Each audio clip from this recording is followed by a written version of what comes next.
You found the land. You paid for it. Free and clear, your name on the deed, and the plan was simple. Park the camper, live cheap, build slow. Then comes a knock on the door. Somebody reads you a code, and just like that, you can't sleep on the dirt you own. The worst part? You did nothing wrong. You just never checked the one rule that decides all of this. Here's the thing almost nobody tells you before they buy. Owning the dirt and being allowed to live on it are two completely different permissions. The deed says the land is yours. It does not say what you're allowed to do on it. That second question, what you can actually do, is decided by zoning. And in the United States, zoning is almost always local. The state might be fine with it. Your county can still say no. And inside that county, the rules can flip depending on whether you're in city limits or out in the unincorporated part. So when people check the deed, glance at the HOA, and call it good, they're checking the wrong document. The deed protects your ownership. It says nothing about whether you can turn that camper into a home. A recreational vehicle, in the eyes of most local governments, was never built to be lived in full-time. It's classified for recreation, camping, travel, weekends, not as permanent housing. That single classification is the seed of every problem you're about to run into. It's why your land can be yours, completely, and you still can't legally sleep in your own RV on it. Once you understand that split, ownership in one hand, permission to live in the other, the rest of this starts to make sense. And it explains why so many people get blindsided. Now let's get specific, because this is where the rule actually lives. There are 3 different things you can do with an RV on a piece of land, and the law treats each one differently. You can park it, you can store it, or you can occupy it, meaning you live, sleep, and cook in it. Parking and storing are usually the easy part. Most places let you keep an RV on your property, sometimes with limits on size or where it sits. Occupying is the regulated act. The moment that camper becomes the place you sleep every night, you've crossed from storage into dwelling, and dwelling is exactly what the ordinance is written to control. In Portland, for example, an occupied RV isn't even allowed on an undeveloped lot. It has to sit next to an actual house. In one Georgia county, using an RV as a permanent residence is flat out prohibited in almost every zone. Read those codes closely and you'll notice they never say you can't own the RV. They say you can't live in it. That's the distinction that trips everyone up. People hear, you can have your RV here, and assume that means they can live in it. It doesn't. One word, occupy, is the whole ball game, and it's the word almost no one asks about before they sign. This is also why unrestricted land, no HOA fools so many buyers. You see those words in a listing and your shoulders drop. Finally, freedom. No board telling you what color to paint the mailbox. But unrestricted is a real estate term, not a legal force field. It usually means there are no private deed covenants and no homeowners association layering rules on top. It does not mean the county has no say. The county's zoning and occupancy ordinances still apply to every acre, HOA, or not. So you can buy the most wide open, unrestricted, middle of nowhere parcel in the state and still get a violation notice for living in your camper on it. The HOA was never the thing that was going to remove you. People obsess over HOAs because HOAs are loud and easy to read. The county ordinance is quiet, buried in a land development code, and it's the one with actual teeth. The biggest mistake land buyers make is assuming that because they hold the deed, they can do whatever they want with the dirt. Unrestricted land lowers your guard at the exact moment you should be raising it. Because nothing in that listing is going to tell you the single question that actually matters. And most buyers never think to ask it until it's far too late. So if the rule is that strict, why do you see RVs parked on rural land everywhere? People clearly living in them year after year, no problem. Here's the part nobody warns you about. Most of these ordinances are complaint-driven. The county isn't out patrolling back roads looking for campers. An inspector usually doesn't show up until someone calls us. Portland says it plainly, enforcement is complaint-driven.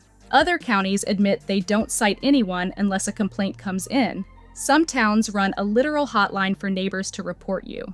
That's the trap. You can live quietly for months, even years, convinced you got away with it because nobody's looking. Then one neighbor gets annoyed about the view, the noise, a property line, anything, and makes one phone call. Now the inspector has no choice. Once it's reported, they have to enforce it, whether they personally care or not. People who've lost this fight will tell you the same thing. It only takes one person to complain, and then it's somebody's job to make you move. So the camper down the road that's been there for 3 years isn't proof that it's legal. It's proof that nobody's complained yet. Those are not the same thing, and betting your home on the difference is how people end up scrambling. Let's say you do everything by the book and ask. You'll usually run into one of two catches. The first is a clock. A lot of counties let you occupy an RV, but only for a set number of days. 9 and 14 days in a calendar year shows up again and again in the codes. Stay longer than that without a permit, and you're in violation. The second catch is harder, the dwelling first rule. Plenty of places will only let you live in the RV while you're actively building a real house. And some won't let the camper touch the property until a legal dwelling already exists. One Florida county rewrote its land development code in 2024 and stopped allowing RVs on vacant lots entirely. Now there has to be a permitted dwelling on the parcel first. That single rule wrecks the classic plan. You know the one. Buy raw land, move the camper on, live in it cheap while you slowly build. In a dwelling first county, that order is illegal. You can't live there until the house exists, but you wanted to live there so you could afford to build the house. It's a chicken and egg loop, and people walk straight into it because the listing said the land was buildable. Buildable and livable right now are two very different promises. And when buyers hit that wall, this is where the anger kicks in. If you've spent any time in the comments on videos like this, you've heard the theory. They ban RV living so they can force you to build a house and tax you more. And look, there's a grain of truth in there. A finished house is worth more, and a more valuable property does generate more tax. Local governments do prefer permitted, inspected, code-compliant housing. But the rule that actually gets enforced against you isn't a secret tax scheme.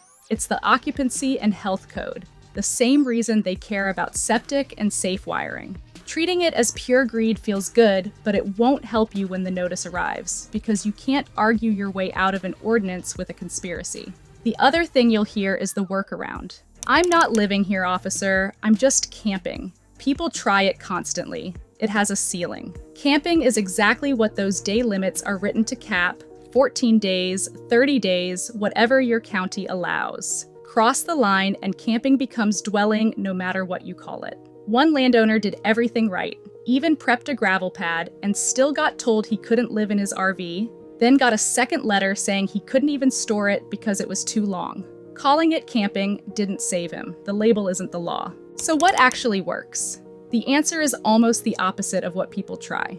Instead of hiding the RV and hoping nobody calls, you make the land legal underneath it. In most places, the path looks like this. You improve the property, you pull a permit, you put in an approved septic system, and you drop a power pedestal or hook up the county will sign off on. Once those pieces exist, a lot of counties will issue what's essentially an RV occupancy or temporary dwelling permit, and now your camper is allowed there on paper. In one Arizona county, you can get an actual RV dwelling permit. The RV becomes a legal residence once it's tied to an approved on-site wastewater system, and they decide on the application within about 30 days. That's the difference between living in fear of a phone call and living there with a permit number on file. Notice what isn't on this path: the shed. People love the idea of throwing up a cheap shed and living in that, or living in the camper next to it. But sheds, storage buildings, shipping containers, most codes specifically say those aren't built for people to live in. A storage structure is not a dwelling. The legal version costs more upfront. Septic isn't cheap, but it's the only version nobody can take away from you. And yes, there are places that say yes. This isn't hopeless, it's just specific. Oregon passed a law that took effect at the start of 2024, letting homeowners keep an occupied RV on their property. Texas zoning generally allows it, as long as your RV is registered and passes inspection. Florida allows full-time RV living, but with catches, usually one RV per parcel, parked behind or beside the house, and the details change county by county. On the other side, states like Hawaii, parts of Indiana and Michigan, and much of New Hampshire make permanent RV living on private land nearly impossible outside a licensed park. But here's the catch that matters more than any state list. This is almost never decided at the state level. It's decided by your county, and sometimes by whether your exact parcel sits inside city limits or out in the unincorporated county.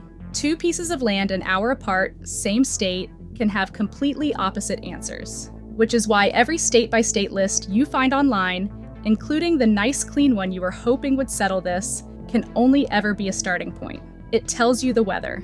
It does not tell you what's legal on your specific acre. For that, there's only one move left, and it's the move almost nobody makes first. Before you buy, not after, before, you call the county planning and zoning office for that exact parcel, and you ask the right question. Not can I park an RV here, because they'll say yes and you'll hear what you want to hear.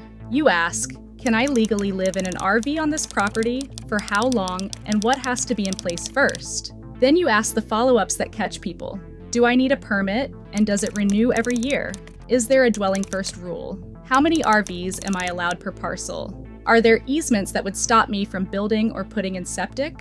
And whatever they tell you, get it in writing, a name, an email, a code section, because staff change and rules change, especially after a disaster when a county suddenly rewrites everything. That one phone call before money changes hands is the rule almost nobody checks first. It's not exciting. It's a boring call to a government office about an ordinance number. But it's the single thing standing between owning your freedom and owning a very expensive problem with a violation notice taped to the door. The people who get kicked off their own land almost always skipped it. The people who never get that knock made the call first. Buying land soon? Subscribe before you sign. The next one could save your whole plan.